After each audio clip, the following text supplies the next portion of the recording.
Bismillahirrahmanirrahim. Alhamdulillah Rabbil Alamin. Wassalatu wassalamu ala habibina wa nabiyyina Muhammadin wa ala alihi wa sahbihi ajma'in.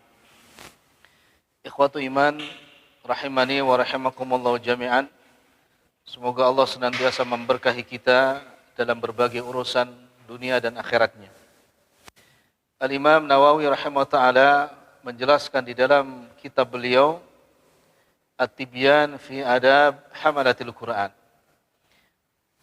Waktu-waktu yang utama yang dipilih oleh mereka para salafus saleh untuk qiraatul Quran. Yang pertama kata Imam Nawawi rahimahullah ta'ala, waktu yang paling utama qiraatul Quran adalah di dalam salat wajib ataupun sunnah.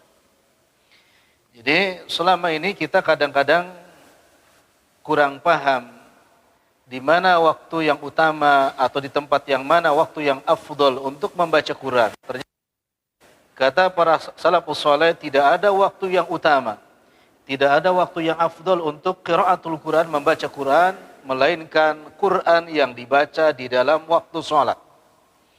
Makanya para sahabat Nabi radhiyallahu taala anhum ajma'in, mereka bila qiyamul lail, salat malam, melamakan bacaan mereka berjuz-juz. Ya, bahkan ada yang dari waktu setelah ba'da isya sampai menjelang subuh. Kenapa? Karena ada hadis Nabi SAW yang seorang sahabat bertanya kepada Nabi tentang salat tahajud. Kata sahabat, "Ya Rasulullah, salat tahajud yang bagus itu yang seperti apa?" Dijawab oleh Nabi SAW, tulul qunut, salat tahajud yang paling bagus adalah yang lama berdirinya. Makna lama berdirinya adalah yang panjang bacaannya. Jadi tidak mungkin hanya berdiri kalau tidak membaca Al-Quranul Karim. Ini menjadi satu pelajaran bagi kita semua, bahwa mulai hari ini tidak boleh ada main-main lagi dengan Al-Quranul Karim. Maksudnya berleha-leha. Yang belum bisa baca Al-Quran, segera belajar baca Al-Quran. Yang terbata-bata membacanya, tetap semangat untuk belajar baca Al-Quran. Dan yang sudah mahir bacanya, amalkan sebagaimana para salafus saleh. Itu yang pertama. Kemudian Al-Imam Nawawi rahimahullah ta'ala, Al-Imam Syafi'i rahimahullah ta'ala menyebutkan bacaan Al-Quran atau melamakan membaca Quran di dalam solat jauh itu lebih utama dibandingkan dengan melamakan sujudnya.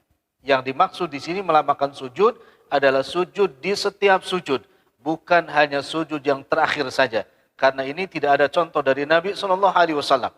Hadis yang masyhur dari Aisyah radhiyallahu taala anha, bahwa Nabi SAW kalau solat malam lama berdirinya, lama i'tidalnya, lama tumaninahnya, lama ruku dan sujudnya. Artinya apa? Mengikuti lamanya bacaan Al-Quran yang dibaca oleh Nabi SAW. Yang kedua, waktu malam. Waktu malam dibagi dua bagian kata para salafus saleh. Yang pertama adalah waktu awal malam. Yang kedua sepertiga malam yang akhir. Dan yang paling utama kata para salafus saleh, bacaan Quran adalah di sepertiga malam yang terakhir. Yakni ini juga mengiringi bacaan di dalam solat tahajud. Sebagaimana firman Allah di dalam surah Ali Imran ayat ke-17, wal mustaghfirina bil ashar. Salah satu tanda orang yang bertakwa kepada Allah Azza wa Jal, mereka yang memperbanyak istighfar di waktu sahur. Kapan? Setelah solat tahajud, dan mereka juga melamakan bacaannya di dalam solat tahajud. Waktu yang ketiga adalah waktu yang dicintai oleh para sahabat Nabi SAW. Yakni waktu antara maghrib dan isya. Itulah waktu yang dicintai oleh para sahabat Nabi SAW.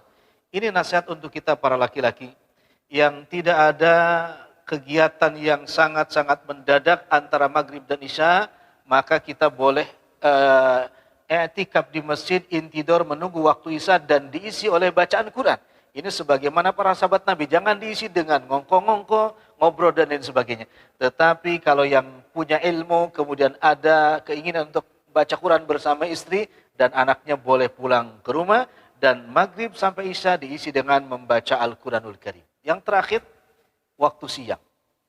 Waktu siang dibagi oleh para ulama, yang utama untuk membaca Quran adalah ba'da sholat subuh sampai waktu syuruk. Satu pendapat lagi, ba'da sholat subuh sampai menjelang waktu duhur. Inilah 4 waktu yang utama untuk dijadikan sebagai ladang amal soleh dalam bertilawah atau qiraatul Quran.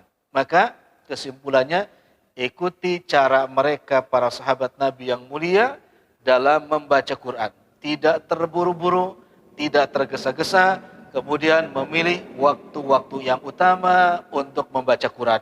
Adapun besok di bulan Ramadan, insya Allah semua waktu utama untuk kita membaca Quran. Moga-moga Allah panjangkan umur kita sehingga bisa berjumpa dengan Ramadan.